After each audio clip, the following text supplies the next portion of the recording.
What's up mga idol? So ayun, balikan po natin muli ang ating mga old coins natin, no?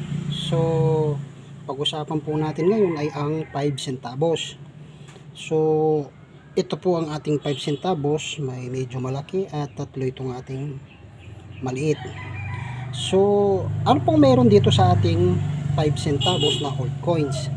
So umpisahan po natin itong old coins natin dito sa dulo. So itutok po natin ang ating camera. Ayun.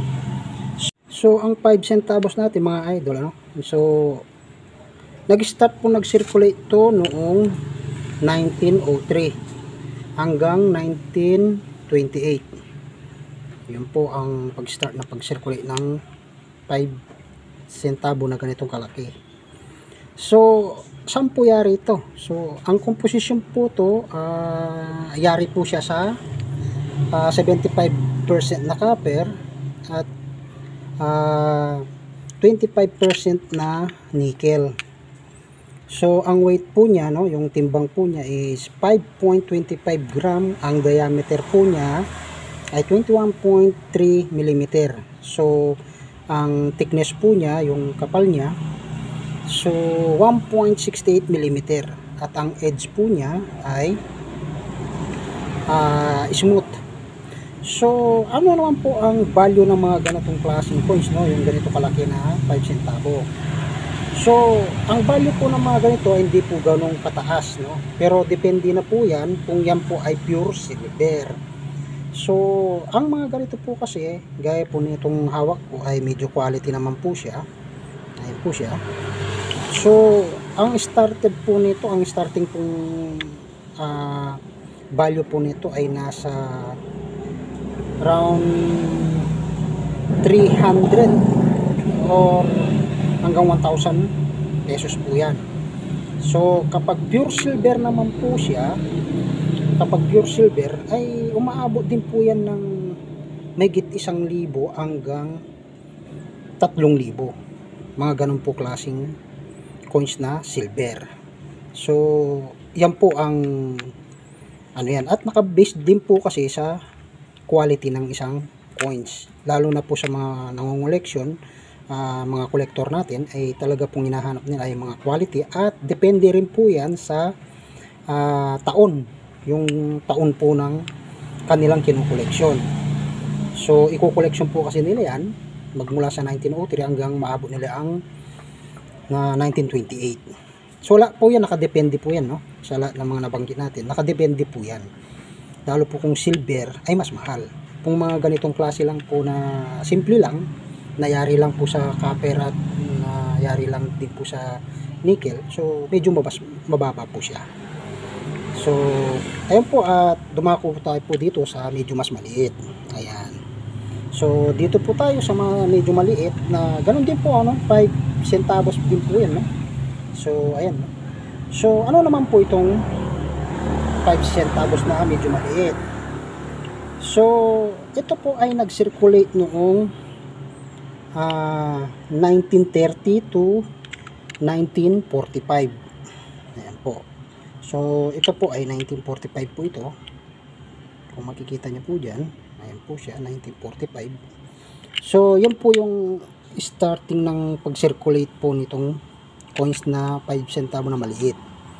So saan naman po yari itong mga ganito? So ito po ay yari po siya sa, ang composition po niya is copper nickel brass. Ito po. So ang copper po nito is 65%, at ang kasama po niya ay may zinc po siya na 23% at nickel na 12%. So yun po ang pagkayari nitong 1945 na to. So itong dalawa, ito pong dalawa mga idol, ano, so ito pong dalawa is yari po siya sa 75% copper at 25% nickel. So kagaya lang din po nitong dalawang nauna ang pagkayari po nitong dalawa. Ayan. So ano naman po ang timbang at mga ano nito? So ang weight po ng maliit na ganito is, ang weight po niya ay 4.75 gram. Ayan po, 4.75 gram. So ang diameter po niya, so nasa 19 mm ang diameter po niya.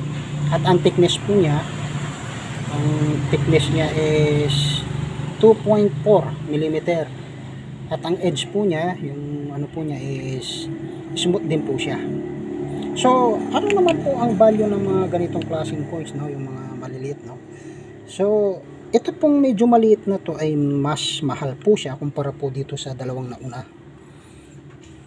So ang value po nito, gaya po ng naunang nasabi ko, ang value po kasi ng mga to ay medyo mas mataas kumpara sa nauna. So pag ganito po kasi, ang value po nito ay ang pinakamababang value po nito ay nag-start po yan ng 500 hanggang 2,000. Yan po yung ano niyan, ang value po niya. So depende rin po yan, kapag mayroon pong pure silver na ganito ay mas mataas pa po. So umaabot po yan ng hanggang 3,000 pesos. Yan po ang, at depende rin po yan sa taon. Sa taon po yan na ano, at sa quality po ng isang coins, kasi po yung binabasehan ng mga nangungoleksyon, sa quality rin po ng coins. So itong hawak po natin, di po siya ganun ka-quality, no? So nandun lang po tayo sa mga standard na presyo, nasa tamang presyo lang po tayo, kasi nga collection lang po tayo ng ganitong coins, at hindi po tayo talaga nangungoleksyon ng high ano po dyan, high quality. So at least tayo kahit ganito lang okay na po sa atin, at mayroon tayo. So yun po yung binabahagi ko. So ayan po mga idol, no? At kung nagustuhan niyo po ang ating content ngayong araw na po, at naway nakapagbigay ng konting kaalaman itong ating binabahaging mga coins collection. At ayan po mga idol, no? At maraming salamat po sa panonood, at paki-subscribe po sana ang ating channel kung nagustuhan nyo po mga ganitong content. At marami pa po tayong pag-uusapan, no, about these coins, no? So marami pa po yan, at pakipindot nyo na lang po ang ating notification bell para updated po kayo lagi sa ating mga ganitong content. At God bless po sa ating lahat, mag-ingat po tayo lagi.